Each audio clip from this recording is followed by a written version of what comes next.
Today, we will hear from Black Americans speaking on the importance of Black Americans' long overdue delineation from disrespectful immigrants. Check it out. Trump just ended the protection for Somalis, the ones in Minnesota. He said it's over for them, to send them back to where they came from on his true social media. He's tired of them scamming Minnesota out of hundreds of millions of dollars. He must have heard about that Feed the Kids scam, where they said that they was feeding hundreds of thousands of kids, but they weren't. And he's tired of them terrorizing the people of Minnesota. This is Trump on his true social media. We all know that Minnesota is the home of the largest Somali community in the country. Now, we don't know how this is going to play out. We don't know if they're going to go in stealth mode and send the National Guard into Minnesota. We just don't know how he's going to implement it, or if it's even legal to do. But, we're talking about Trump. Trump, he don't care. He don't listen to the judges. When he said it's over so far, But, yeah, let me know what y'all think about it, especially the people in Minnesota. So, listen. Fam. It's interesting, okay, to see how these foreigners, like these foreigners are finally like, look, delineation is dangerous for us, okay? Can we make a truce? Like, what? You know what I'm saying? What? You know what I mean? No. The fact of the matter is y'all are a detriment to us. You know what I mean? You've proven that you're a detriment to us, okay? Like, you've proven you can't be trusted. You've proven you might just be the enemy. You know what I mean? And I know it ain't all of you, okay? I'm gonna tell you, I always gotta put that disclaimer in there. I know it ain't all of you, but boy, you ones that get up enough money to get over here, y'all make sure y'all run for office. And y'all make sure your goal and your mission is to undermine what the fuck we got going on over here. You get what I'm saying? So, no. But I appreciate you letting us know, that you needed to use us all this time. You know what I mean? Even though you didn't want to help us. I'm glad you came out and said what it is. The truth shall be real. You know what I'm saying? The truth shall be real. But no, ain't no truce. You know what I mean? Because we had genuine love for you folks' family. That's why we advocated for y'all to get over here. That's how sorry, you feel me, we felt for y'all.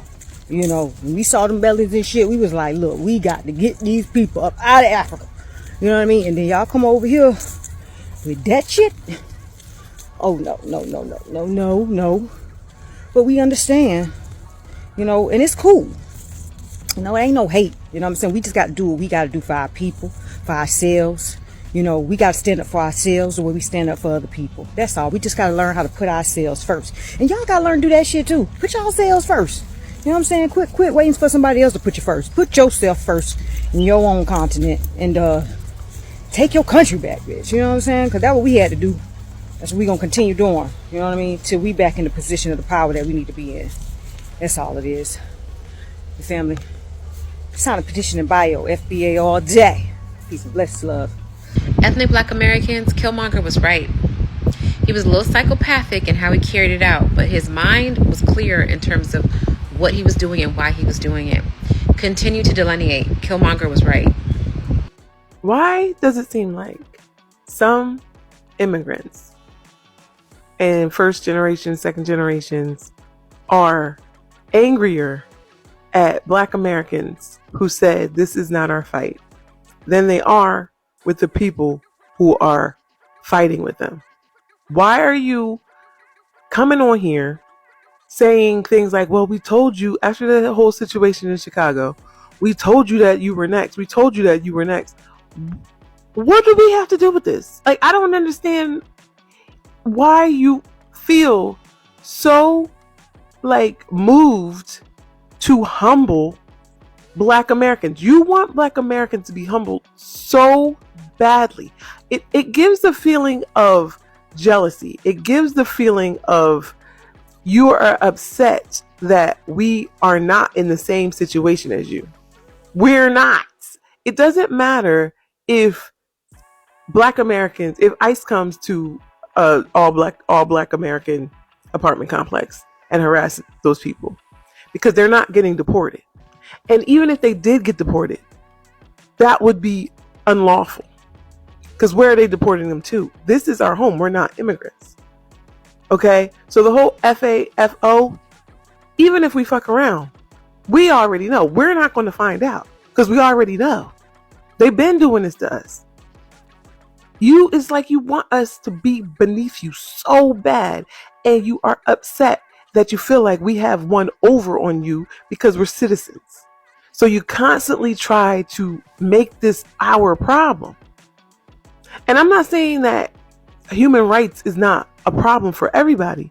I'm just saying that I find it suspicious that Black Americans are simultaneously the worst people in the world and also the people that everybody needs to call on to help them.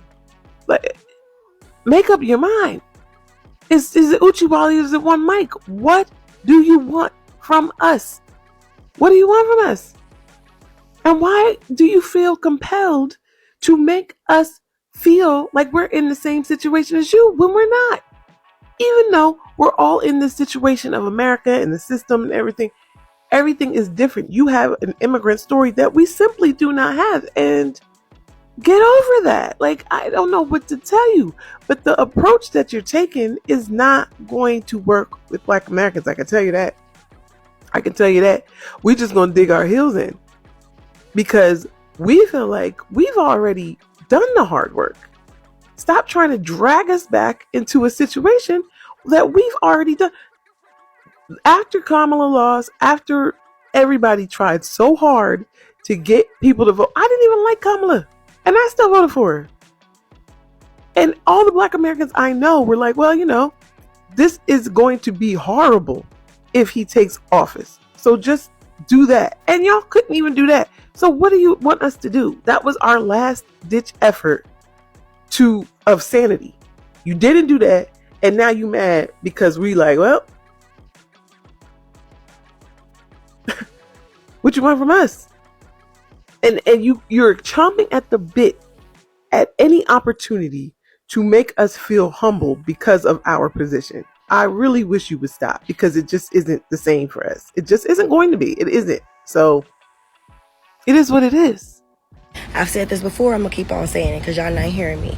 There's a difference in the interests of Black immigrant Americans and Black Americans. We represent different motives. We represent different interests. I represent the people who were here prior to the colonization of this place. Y'all have got to acknowledge that there were people who looked like me, beautifully golden, brown, melanated people were functioning on this land, evolving.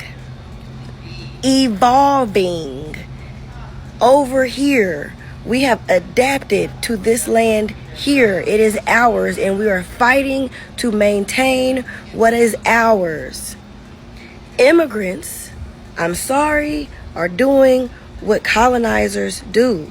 You're the problem because my post is about Black Americans, which you're not a Black American, even though you want to cosplay as one, because you already said that your parents are immigrants. So unless one of your parents is a Black American, you're not a Black American. And you already said that you were Caribbean. So you saying that you're Black American is not correct because Black American is an ethnicity, honey. And not only that, you're commenting on a post that's in response to somebody calling Black Americans white, because we are stating that if you are not in favor of Black Americans receiving reparations, then you do do not deserve us to care about your issues because you're not caring about ours. It's giving that y'all move here, y'all migrate here, and you believe that Black Americans are still the slaves of the land and that we're supposed to continuously work for every other group while we sit back and we get nothing in return. Every fight that Black Americans have fought for in this country, unfortunately, we have not been able to reap the full benefits of each and individual thing that we fought for.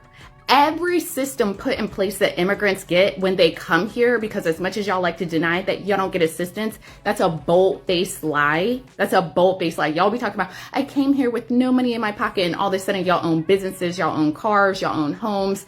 Please, please. Stop it. This is that xenophobic, anti-Black American rhetoric that I'm talking about. Anytime we bring up anything that's a specific issue within the Black American ethnicity community, here comes one of you talking about y'all are bigger than the program. Y'all really think that we should put our stuff aside and concentrate on you? Latinos are not in community with Black Americans. Like, let's be for real. Y'all talking about Afro-Latinos, the same ones who come over here and claim everything as our culture is theirs and say that we have no culture. I just seen a video of a Puerto Rican girl saying that it's not Black American culture in Chicago, where a ton of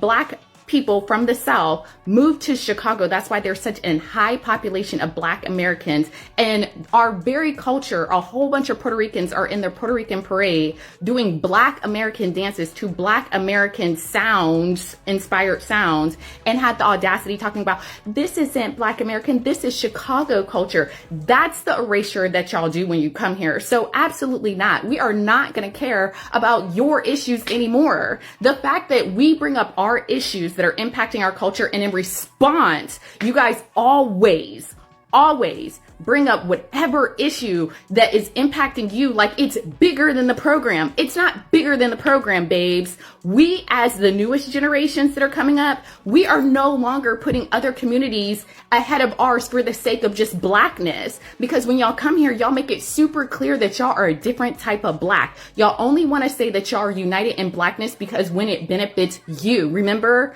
I know Black. That's right, you're not, because Blackness has always been established in the United States of America as our ethnicity. Blackness has not been established as an ethnicity in any other part of this world. Blackness is a race, and also in America for foundational Black Americans, it's an ethnicity. So you can take your yap off my page, because at the end of the day, over here, it's Black American pride. Black American. So don't cosplay Black American unless you have a parent who's actually Black American, because the only parent that you spoke on was your mother, and you said that she was an immigrant. So I don't know what your father is. Maybe you're half Black American, but let's not get it twisted. My post is about seeking reparations, not about immigration. Bye-bye. I don't want to be contained about this subject. I want to tell this subject the way that it is. Simply why we're delineating, why it's important, and why it's not divisive. It's not divisive. It's not even supposed to be. Now, I'm not trying to speak for the movement. I'm not trying to speak for everybody, but I do want people to know that, hey, we're doing this so that we can protect a culture that we have built, that we have created, so that we can protect our ancestors' legacy. That's why we're trying to do it. We don't want to be erased here. And if we stay silent and casual about it, we'll become a casualty. Simple. That is the way that it is. And so I stand 10 toes down with the movement. Foundational Black American. Some people are calling themselves ADOS if they don't like to call themselves Black or whatever. But I think sticking with the term Black because of the history, you know, the whole Black liberation, Black pride, Black excellence, Blacknificent. So sticking with foundational Black American is something that I'm, okay with for the most part. And again, it's not coming from a divisive place. It's coming from a place where we need to define who we are. This is about protecting our culture. This is about moving forward, how we're able to continue to build in this country. Okay, it's difficult to do that with all of us in the same pot of African American. Now, I understand why Jesse Jackson did it in the late 80s, probably thinking that whole thing of unity. But I'd be willing to bet my black card that as a prerequisite for getting into this country or getting a green card, a visa, whatever you call that thing that they get, I bet you that you had to show some level of anti-blackness to do so. Come on, African immigrants, be honest with us. What y'all parents and grandparents tell y'all about black Americans? Be honest. Because see, with that honesty, that's how we now can move forward. We can repair the damage and we can truly unify. But unify with mutual respect. Because see, that is what has been missing here, the respect factor. So y'all believed all that propaganda about us. Y'all believed all that hype about us. And you came over here acting better than us. Now, I'm a millennial. Our generation, we ain't going for it. I know some of the elder of the Gen X's and some of the baby boomers all about we all African, we all black, all that. They like to say some of them because I hear it a lot from some of the older people. And I've had to have these conversations with them. Like, we are cool with all of that. We're fine with it. But we need to be recognized and we need to be respected for our contributions to this globe. Everyone appropriates our culture. And when our own distant cousins come for us like that, it's a problem. And we're going to address it. They may not like the delivery that a lot of us give, but we're going to address it. Which furthers the point that we got a culture. Because we got a code, we got a language, we got how we talk. You know, when they say to us, and of course I'm not talking about everybody. It's not everybody. It may just be a minority of people. But guess what? That minority seems to be the loudest on these internet streets. And so if the majority doesn't feel the way that their minority feel, then you need to go to your respective groups, tribes, and check them. Because when black Americans see that you're not saying anything in response to some of the rhetoric and stuff that they're spewing out here on the internet, when we don't see you responding to it or checking it, then we only have reason to believe that you're complicit with it. So rather than getting in our comments saying, it's not all of us, we not all like that, go and have those conversations with your people. Do that. And do it publicly so we can see that you're doing it. Otherwise, we're not going to trust it. Otherwise, we're just going to believe the loud share the mighty. I like the way that a content creator that I follow on here, Tabitha Speaks, put it. The minority is louder than the majority. You need to do something about that. Now, back to this whole thing with the delineation, because we know everybody's not going to be for it. You know, we're not in a diaspora war. We don't even think we're at war with y'all at all. And that is the thing. You know how when, you know, that whole saying like, dang, I didn't know I was in a competition with somebody and they ain't competing with me and I didn't know that we was competing. I didn't know that. That's exactly how some of us black Americans feel in this whole diaspora war thing that's being spewed out here. What? There is no competition. What? Who's trying to be like y'all? I've never seen anybody in Asian countries or nothing try to appropriate or do anything. Yeah, when Kendrick Lamar was at the Super Bowl this past February, all over TikTok, all over the world, they was dressing like us and dancing like us, but they not like us. So who's trying to be like y'all of the diaspora? Don't worry, I'll wait. And so I'm only saying all of that to say that we do have a culture, y'all. We got a culture. We have a culture and we know where we come from. So this whole thing, y'all don't know where y'all come from. Yes, we do. We do. And we have a culture. It could be argued, and I think it's Dr. Claude Anderson that said you guys have customs, not a culture. Do not quote me, people. I got to go back because I could be mixing some people's videos with that. But we have a culture. We have food, soul food. Okay? We have a culture. We have tribes, believe it or not. Because a black American from Georgia is not the same from a black American from New York, is not the same from a black American from Chicago, which is not the same from a black American from Louisiana, is not the same. There are differences even within us. Real talk. So I think the first thing that needs to happen is, rather than calling us hate groups, rather than calling us xenophobic because we want to be identified as foundational black Americans or ADOS, just put some respect on it. Accept it. Because when y'all ancestors, the African immigrants, because I'm only having a conversation with the diaspora right now, when they got to this country, they delineated immediately. They were quick to say that they were South African or Nigerian or Ghanaian or Ethiopian or Somalian or Haitian or Jamaican or Dominican. They were quick to say who they were. They were not aligning with us. And simply all we're doing in 2025 is aligning with each other. Not to be divisive, though. We're not trying to be divisive. We're trying to make some moves. And to be able to make some moves after seeing the results of this past election last November, we have to do this. And it's not going to be our elders to be able to do it. We got to do it. And most of us are okay with it. We black and we proud. So all we want is a little recognition and some respect. Put some respect on our names. Then we can begin to repair the damage. And then we can move forward, people. That's who we are. That's how we are. But we're not going to trust you short of that. We don't trust you now. But we should still be able to call ourselves what we want to call ourselves. Now, Jesse Jackson may have been the one to help push that movement and, calling us African American and putting us all in a pot under the pretenses of unity, thinking that we will all get here and unify. But after the last 50 to 60 years, that did not happen. So this is where we are. For more than 400 years, foundational black Americans, those whose ancestors built this nation from slavery through Reconstruction, Jim Crow, the Civil Rights Movement, and into the modern era, have carried a distinct and irreplaceable story.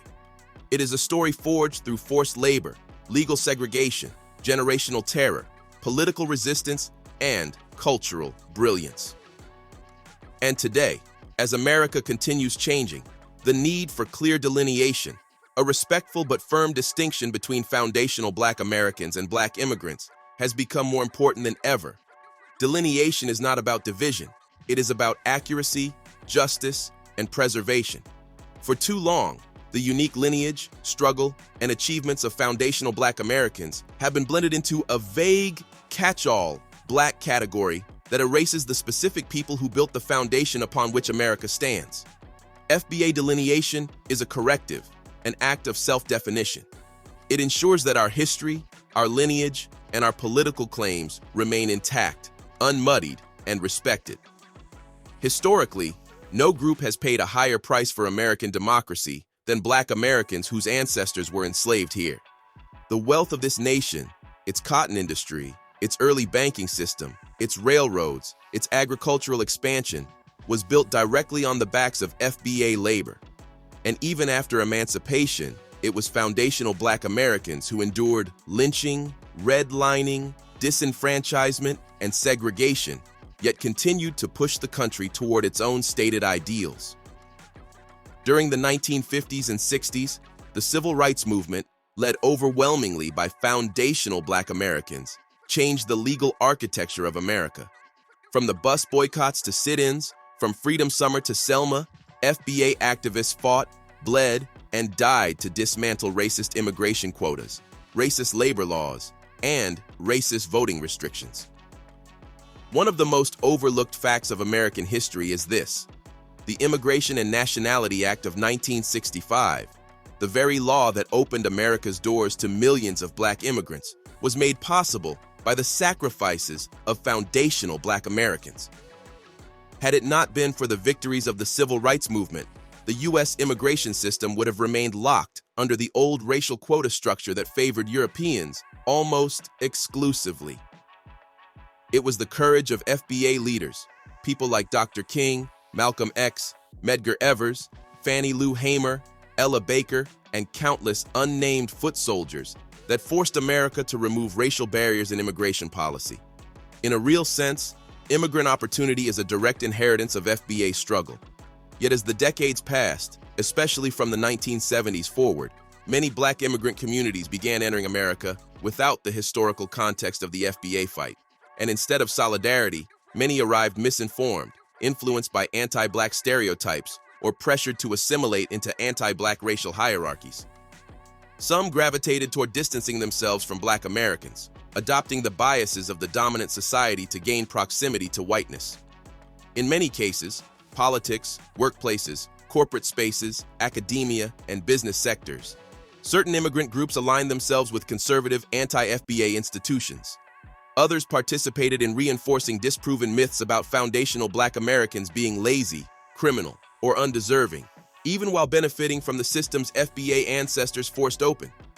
This resulted in tension, resentment, and cultural disrespect. Our culture, jazz, hip-hop, gospel, soul food, our fashion, our language, our struggle, was copied, commodified, or dismissed, yet rarely credited. FBA history was overshadowed by Pan-African narratives that ignored the very specific American lineage of enslaved black people and their descendants. And now, something new is happening. Many immigrants who once believed they were insulated from anti-black hostility are receiving wake-up calls. Under Trump-era policies and rhetoric, they face travel bans, deportation pressures, job discrimination, and the realization that aligning with white supremacy never saves you from white supremacy. This has exposed a hard truth. Disrespecting foundational black Americans was not only morally wrong, it was politically short-sighted. FBA delineation helps restore balance. It places responsibility and credit in the proper historical order. It allows foundational black Americans to protect our political lineage, our reparations claim, our cultural identity, and our collective legacy without being drowned out by groups who have different histories, struggles, and agendas. Delineation is essential because FBA issues are not interchangeable with immigrant issues. Mass incarceration, lineage-based discrimination, wealth theft, and redlining did not impact black immigrants the same way they devastated FBA communities. Reparations must be lineage-specific. No other group was enslaved in the United States for 250 years. Political representation must reflect actual lineage interests. We cannot have FBA culture, suffering, and movements used as stepping stones for others to take positions meant to represent us. Cultural preservation matters. The experience of being a descendant of American slavery is unique, irreplaceable, and not to be homogenized. Today, delineation is not about hostility. It is about clarity. It is about the right of a people to define themselves, honor their ancestors, safeguard their legacy, and speak with their own political voice. At this moment in American history, as economic pressures rise, political lines sharpen, and immigrant communities feel the realities of U.S. power structures, foundational black Americans stand at a crossroads. We are reasserting our identity, reclaiming our story, and demanding the respect that was long denied. This is not just a cultural shift, it is a historical correction, a necessary one, and an overdue one. Tell me what you think about this topic. Hope you find the information in this video informative.